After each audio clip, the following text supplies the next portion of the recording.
located, yes, in Barangay Patong Badian, where its towering height to 1,013 meters above sea level. Hikers would love to explore a breathtaking view of the different landscapes of Badian and the coastal view of Badian Bay. Char. Sitting along the stretch of the largest protected seascape in the Philippines. Okay, let's go.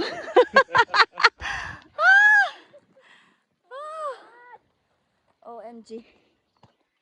Okay, let's see the sea view and sa to Badian City view.